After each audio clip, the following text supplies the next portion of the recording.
The initial call for service, which is what we define as when a citizen calls in to the communication center at the Colorado Springs Police Department, was received at 11:56 and 57 seconds p.m. last night. The initial officer was dispatched at 11:57 p.m. The first officer arrived in the area at 12 a.m., and the suspect was detained and subsequently taken into custody at 12:02 a.m.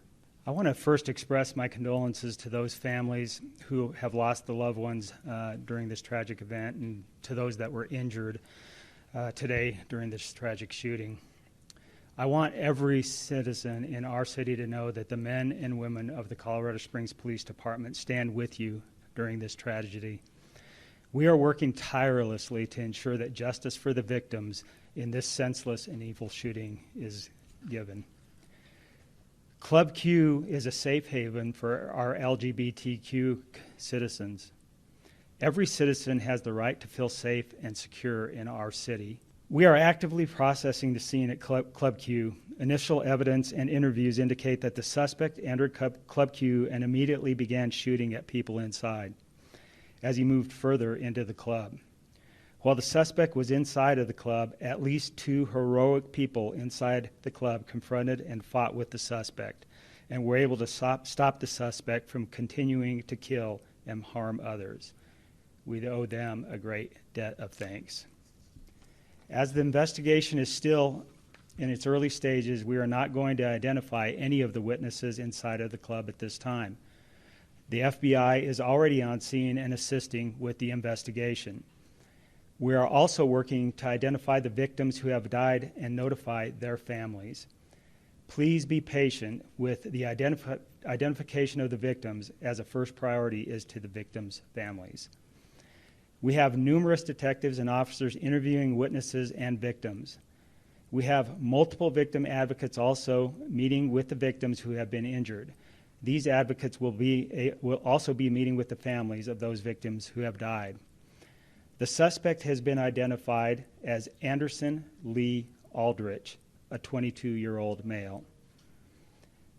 At least 2 firearms were found at the scene. We are still working to identify the firearms and who they belong to, but I can confirm that the suspect used a long rifle during this shooting. Detectives are currently seeking multiple search warrants, so please be patient with the release of information, as this is a large and complex scene and will be time-consuming to process. Detectives are also looking to identify if there were any other individuals who assisted the suspect.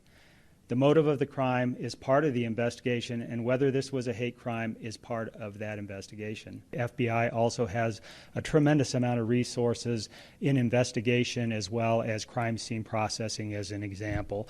So we will come together, work together, and process the scene and just utilize both resources.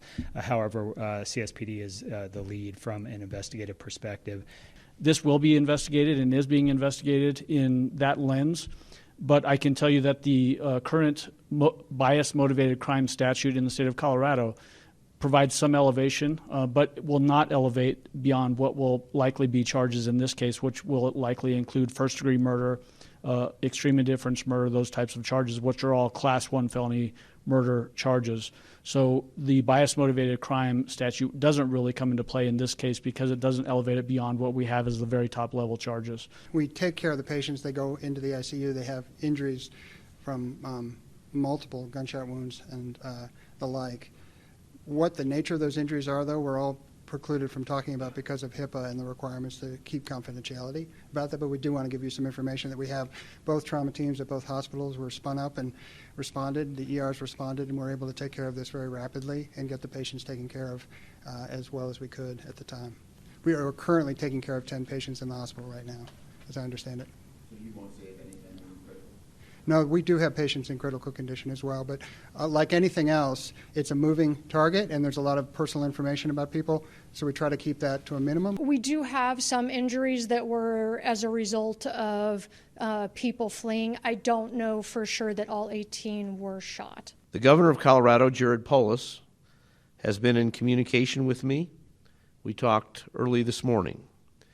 Because he is in COVID quarantine, he is not able to be here personally at this press conference, but he sends his heartfelt condolences to the victims of this tragedy.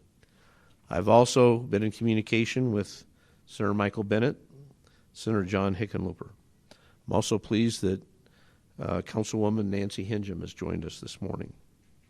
This is a community tragedy, and our community will respond appropriately. It was back to back to back to back to back to back. I heard about maybe 4 or 5 before it registered in my head what was going on.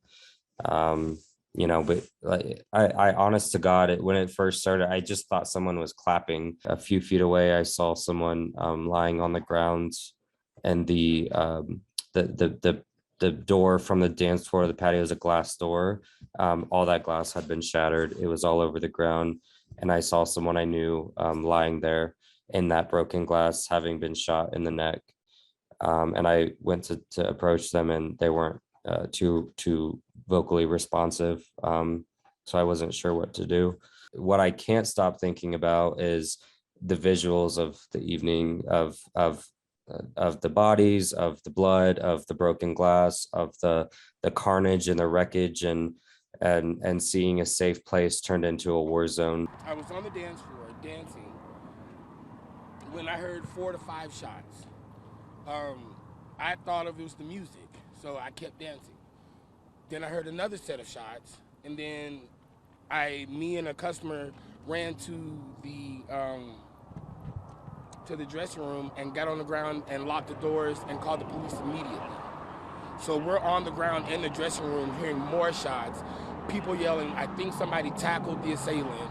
They beat him up. Like, the police didn't even know we were back there. Nobody knew we were back there. It was so scary. I heard shots, broken glass, bodies. It was, how? Why?